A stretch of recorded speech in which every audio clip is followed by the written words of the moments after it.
Hanging around with my friends is my favorite thing to do. Sometimes when we see a plane fly by, we try to guess where it's headed and wish we were on it going somewhere. That's when we talk about what we want to do when we grow up. My sister's been out. She tells us about things out there like her high school and the many channels they got on TV. She gets lonely, though. Sometimes people make fun of her, but she says she has to go on like she wants to be a lawyer and help our people. I hope she can do it.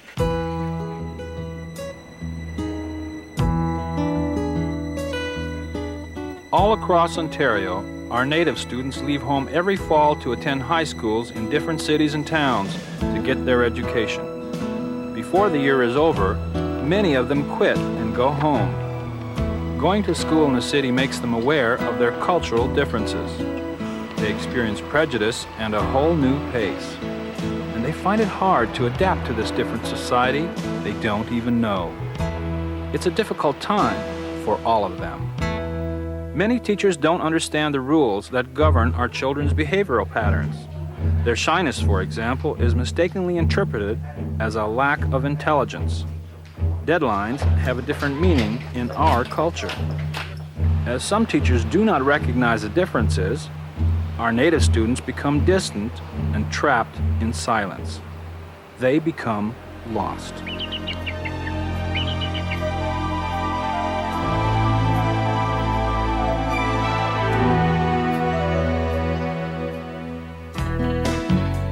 My name is Shingoose. I've been in the music and video business for many years. Education has played a very important role in my life, and it has for the people you're about to meet in this video. Their determination to accomplish and maintain a positive and respectful career is just part of their story. The trail they walked wasn't easy.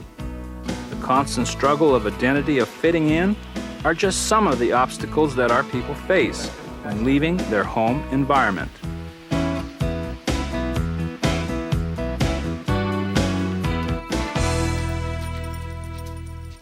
David McQuaig is of Ojibwe blood and grew up in the small town of Whitefish. I went to a very small school where the classes were mixed.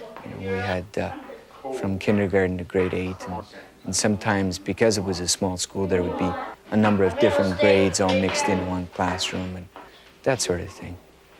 Then when I moved to Thunder Bay and progressed through my schooling there, I became more aware of Native and white perspective, and that there was more division, that there was even some racism and discrimination. So as I got older, I recognized that it was there.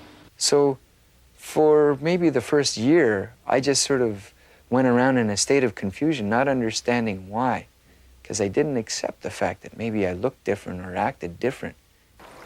But this difference is not a bad thing, it's a positive thing. But that took a long time.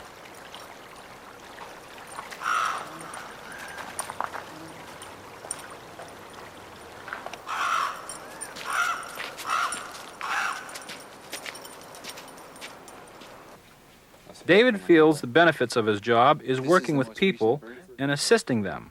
He's employed by the Ministry of Environment in the Human Resources Department. I guess the most positive things about this job is the fact that I get to deal with people a lot.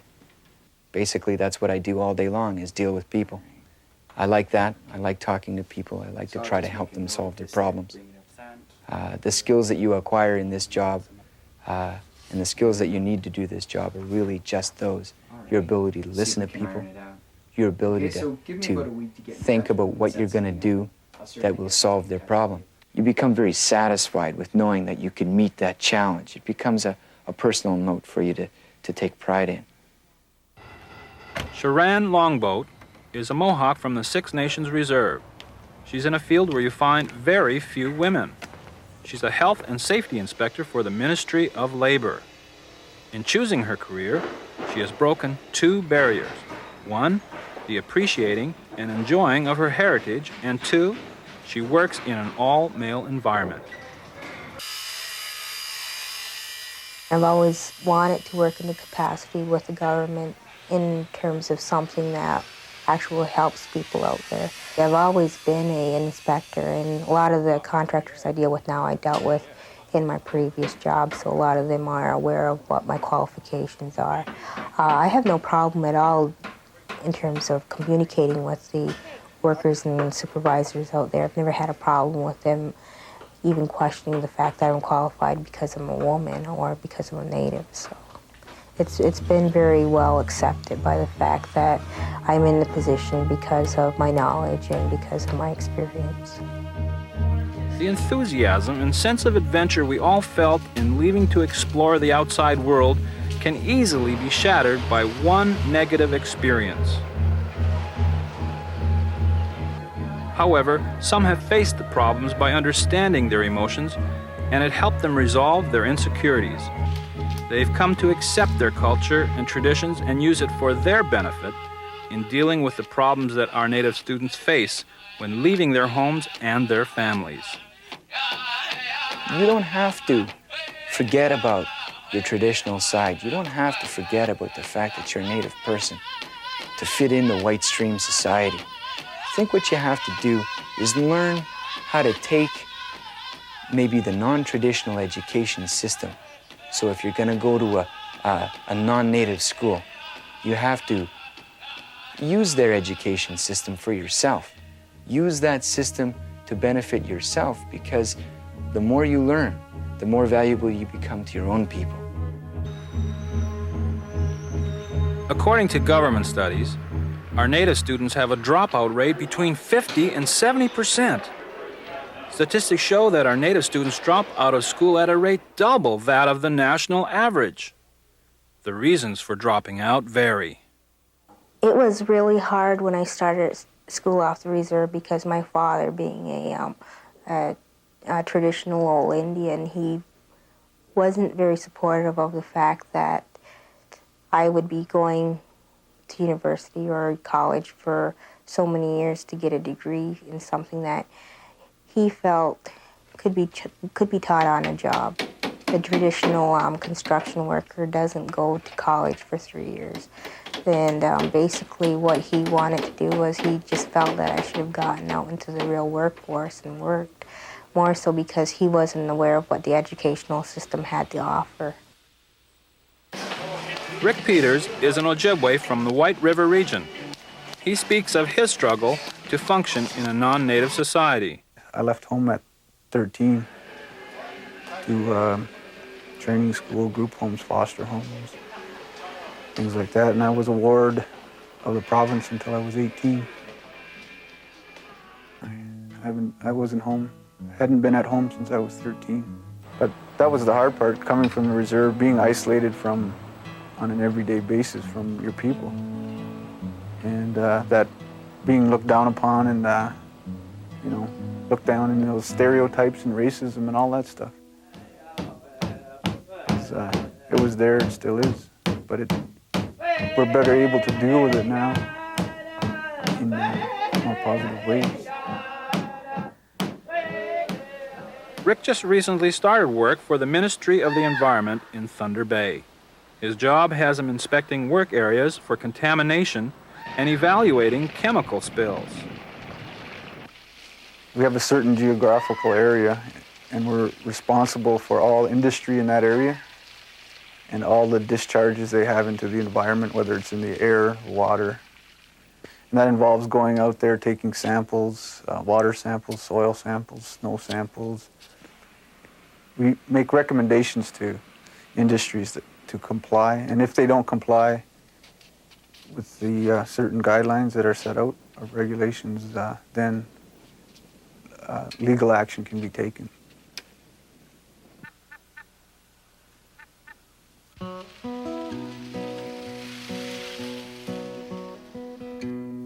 I never graduated. I was one credit shy, English credit shy of a diploma. It limits my ability for advancement to management levels. But as far as anyone getting, staying in school, I never gave up on it completely because I knew it was important. I never totally gave up on school. It was just an uphill battle because of the lifestyle I was living For any career, education is the ticket to reaching your destiny. Whether it's a government job or with the private sector, even in professional sports, education plays a major role in obtaining control of your destiny. Ted Nolan understands the benefits of a good education. He's the coach of the Sault Ste. Marie Greyhounds, last year's All-Ontario Major Junior League champions. You know, ever since you're a little boy, you stop and you dream, and you set goals for yourself. And my goal ever since I was 5 or 6 or 7 or 8 was to play in a National Hockey League. And there in 1978, when I got drafted in the 5th round, that was almost like a dream come true. Ted played in the National Hockey League for 6 years. He's played for various teams like the Detroit Red Wings, the Buffalo Sabres, and the Pittsburgh Penguins, but injuries cut his career short. Success didn't come easy for him. Ted recalls his experience growing up and leaving his home in Garden River. Well, basically, my career started on the rivers and ponds in Garden River. We didn't really have an indoor arena to play in. We, just like any other Canadian kid, practice your skills on a outdoor rink. And going to Kenora was probably the most difficult decision I ever had to make in my life, because that was the first time I ever had to leave the reserve. And once I got there, it was even a little bit more difficult, because when I did get there, I wasn't really accepted. There was some prejudice inside the city I was at, and there was a whole bunch of stuff going through my mind. And at the time, I was only 16 years old, and I remember a number of times laying in bed and crying, and wish I was back home, where home is so neat and so comfortable, and my friends and my family were there. But then I stopped and realized that what I really wanted to do was someday to play in a National Hockey League, and in order to get there, I knew I had to leave the reserve. Ted credits his success to his parents, who supported him during his career and taught him his greatest gift. One thing that they taught me as an early age, my father was, was a strict person, and he taught me how to respect people, how to go after my dreams and believe in myself. So he gave me a lot of direction that way. My mother was very cultural, so she gave me a lot of support with my native background. She taught me how to Indian dance. She taught me the meaning of the drum. She taught me the meaning of a lot of songs and the beat of the drum. And so if I had anybody who really had a great influence on me as a kid, it definitely had to be my parents. By accepting your identity and recognizing your culture, you can overcome some of the negative reactions that will occasionally happen. Rick also recalls finding in himself the culture he denied. Just until recently, I went back to certain aspects of my culture, like the healing circle, sweat lodge, and singing. Makes me feel good. Without those things, it was difficult to survive. And I survived, but it was difficult to be reasonably happy in this society without a strong identity of who you are, because all the education, I was getting only half. There was something missing, and that was the culture and the self-esteem and the things that go along with it, positive attitude. I think that's a very important component of your education, is a cultural education as well. Today, education is a way of survival. Before the main European style of education, our parents and grandparents were our teachers. We were taught to observe and learn and to respect all living things. To overcome, we were told to be patient and to work hard. These teachings are just as important today. From all the people we have many elders that sit at home and are history books in themselves, and nobody uses that resource, and they should be used as a resource, and they should be looked upon, because that's where our culture is in those people. Whether we deal with environmental matters or management of resources, we should feel at home. After all, our elders taught us the methods of conservation. The teachings tell us of our role as protectors of the land. With the presence of more sportsmen during fishing and hunting seasons, the task of maintaining adequate surveys and the task of enforcement is the job of a conservation officer. Kyle Kakagi is an Ojibwe from Chapleau in northern Ontario. What we're doing here is we're checking to see if their firearms are loaded. And you check down the breech and you can see that it's not loaded. I could tell these guys were good guys to start off with anyway. For the most part, people are really law-abiding, and they're usually out to do the same thing that we're trying to do here. But there are people who usually poach. Like when they leave their place, they're setting out to go poaching, and those are the people that we try to keep our eye on there.